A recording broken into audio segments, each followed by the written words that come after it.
Job chapter 14. Job continues, death comes soon to all. Man who is born of a woman is few of days and full of trouble. He comes out like a flower and withers, he flees like a shadow and continues not. And do you open your eyes on such a one and bring me into judgment with you, who can bring a clean thing out of an unclean? There is not one.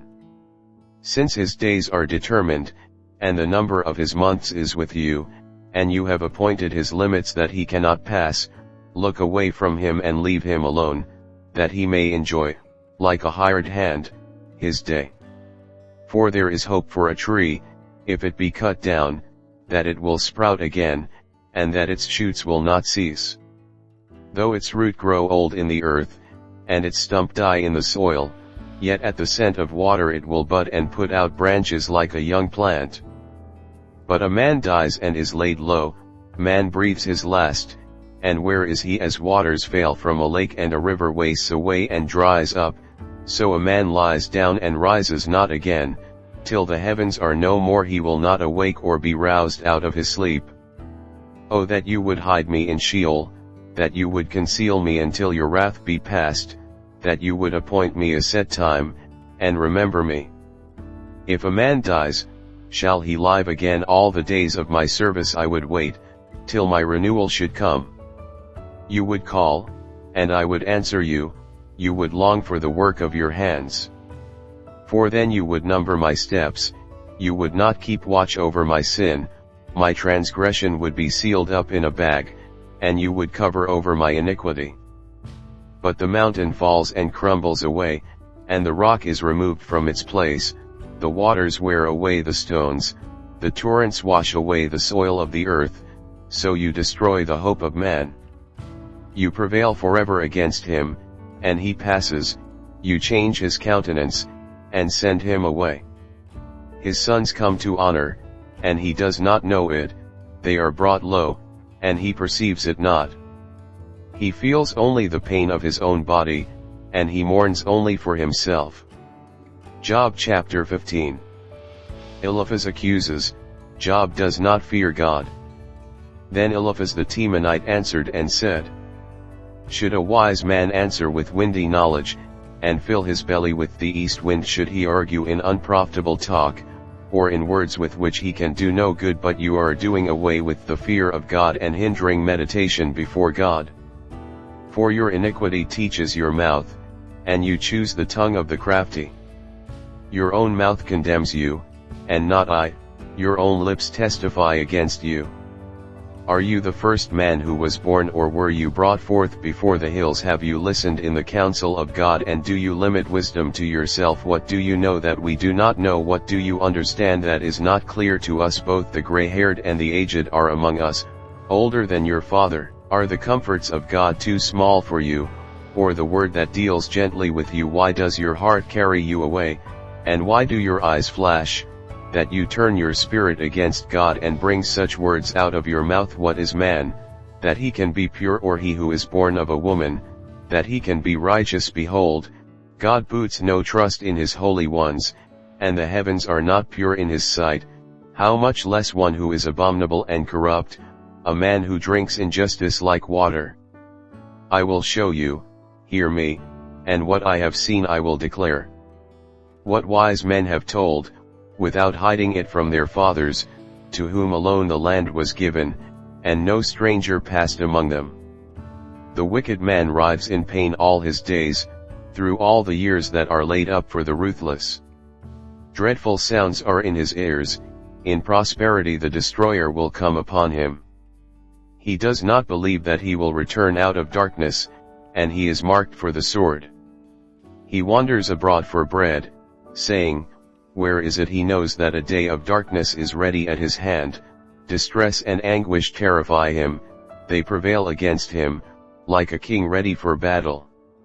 Because he has stretched out his hand against God and defies the Almighty, running stubbornly against him with a thickly bossed shield, because he has covered his face with his fat and gathered fat upon his waist. And has lived in desolate cities, in houses that none should inhabit, which were ready to become heaps of ruins. He will not be rich, and his wealth will not endure, nor will his possessions spread over the earth.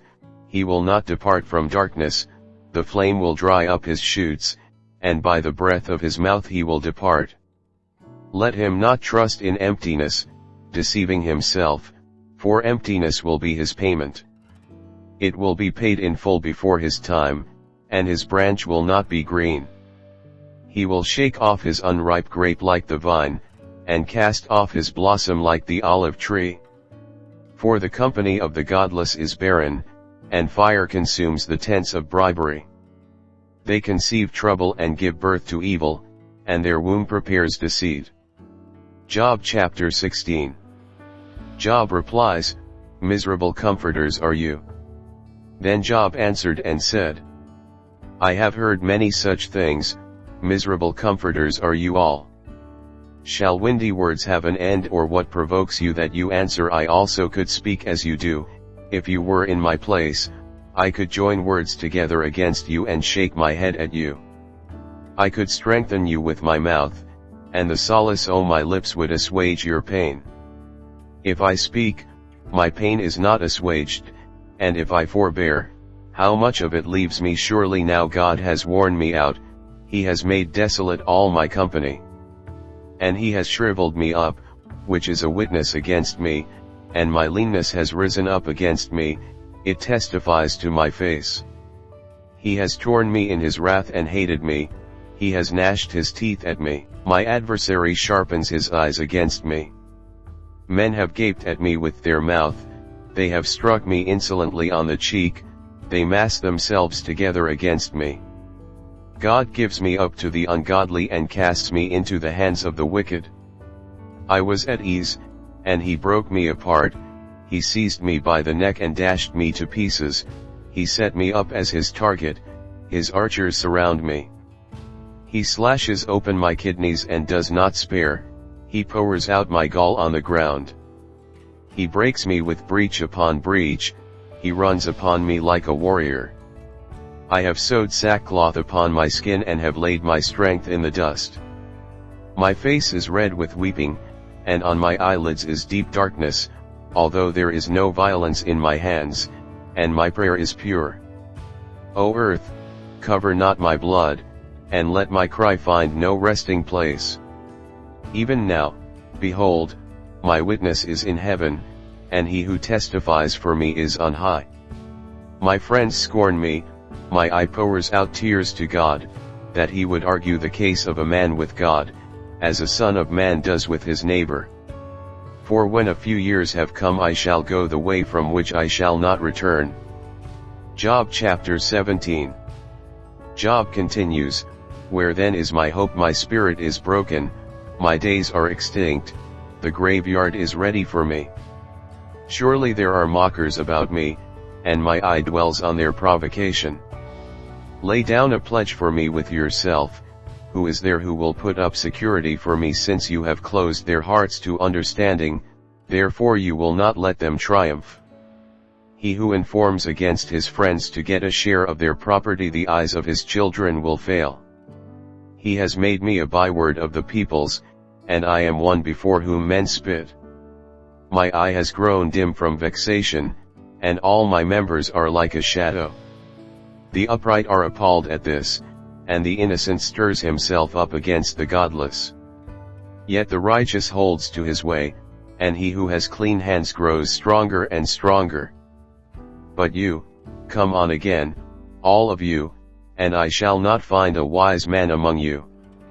My days are past, my plans are broken off, the desires of my heart. They make night into day, the light, they say, is near to the darkness. If I hope for Sheol as my house, if I make my bed in darkness, if I say to the pit, you are my father, and to the worm, my mother, or my sister. Where then is my hope? Who will see my hope? Will it go down to the bars of Sheol? Shall we descend together into the dust? Job chapter 18. Bildad speaks, God punishes the wicked. Then Bildad the Shuhite answered and said, How long will you hunt for words? Consider, and then we will speak. Why are we counted as cattle? Why are we stupid in your sight, you who tear yourself in your anger?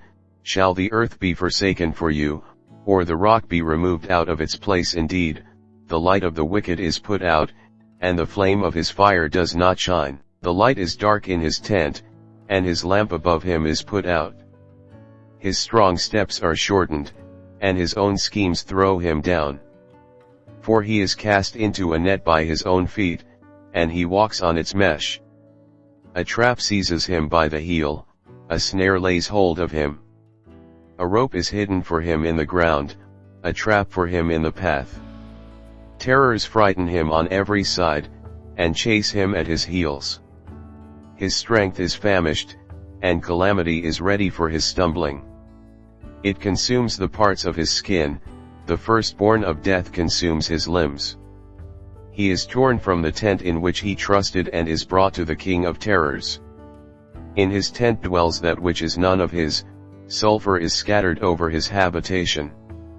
His roots dry up beneath, and his branches wither above. His memory perishes from the earth, and he has no name in the street. He is thrust from light into darkness, and driven out of the world. He has no posterity or progeny among his people, and no survivor where he used to live. They of the west are appalled at his day, and horror seizes them of the east. Surely such are the dwellings of the unrighteous, such is the place of him who knows not God. Job chapter 19. Job replies, My Redeemer lives. Then Job answered and said, How long will you torment me and break me in pieces with words? These 10 times you have cast reproach upon me. Are you not ashamed to wrong me? And even if it be true that I have erred, my error remains with myself. If indeed you magnify yourselves against me and make my disgrace an argument against me, know then that God has put me in the wrong and closed his net about me. Behold, I cry out, violence, but I am not answered. I call for help, but there is no justice. He has walled up my way, so that I cannot pass, and he has set darkness upon my paths. He has stripped from me my glory and taken the crown from my head. He breaks me down on every side, and I am gone, and my hope has he pulled up like a tree. He has kindled his wrath against me and counts me as his adversary. His troops come on together, they have cast up their siege ramp against me and encamp around my tent. He has put my brothers far from me, and those who knew me are wholly estranged from me. My relatives have failed me, my close friends have forgotten me. The guests in my house and my maidservants count me as a stranger, I have become a foreigner in their eyes. I call to my servant, but he gives me no answer, I must plead with him with my mouth for mercy. My breath is strange to my wife, and I am a stench to the children of my own mother. Even young children despise me, when I rise they talk against me. All my intimate friends abhor me, and those whom I loved have turned against me. My bones stick to my skin and to my flesh, and I have escaped by the skin of my teeth. Have mercy on me, have mercy on me, O you my friends, for the hand of God has touched me. Why do you, like God, pursue me? Why are you not satisfied with my flesh? Oh that my words were written! Oh that they were inscribed in a book! Oh that with an iron pen and lead they were engraved in the rock forever! For I know that my Redeemer lives, and at the last he will stand upon the earth. And after my skin has been thus destroyed, yet in my flesh I shall see God, whom I shall see for myself, and my eyes shall behold, and not another. My heart faints within me. If you say, How we will pursue him, and, the root of the matter is found in him.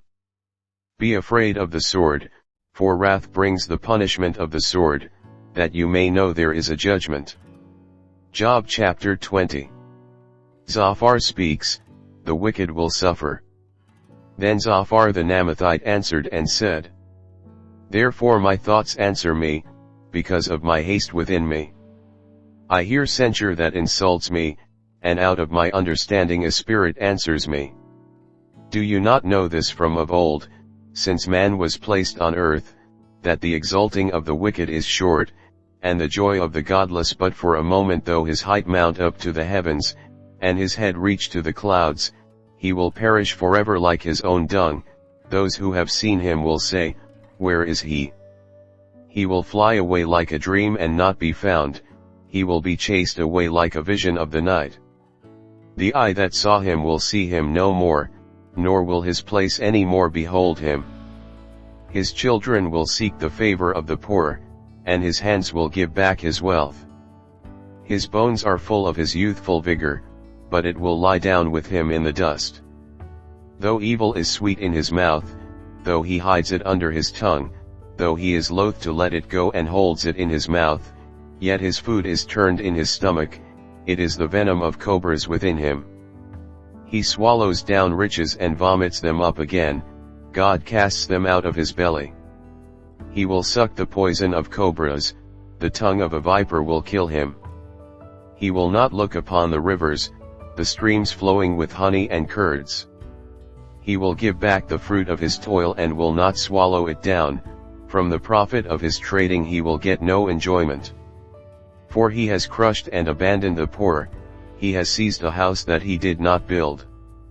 Because he knew no contentment in his belly, he will not let anything in which he delights escape him. There was nothing left after he had eaten, therefore his prosperity will not endure. In the fullness of his sufficiency he will be in distress, the hand of everyone in misery will come against him. To fill his belly to the full, God will send his burning anger against him and rain it upon him into his body. He will flee from an iron weapon, a bronze arrow will strike him through. It is drawn forth and comes out of his body, the glittering point comes out of his gallbladder, terrors come upon him. Utter darkness is laid up for his treasures, a fire not fanned will devour him, what is left in his tent will be consumed. The heavens will reveal his iniquity, and the earth will rise up against him. The possessions of his house will be carried away, dragged off in the day of God's wrath. This is the wicked man's portion from God, the heritage decreed for him by God.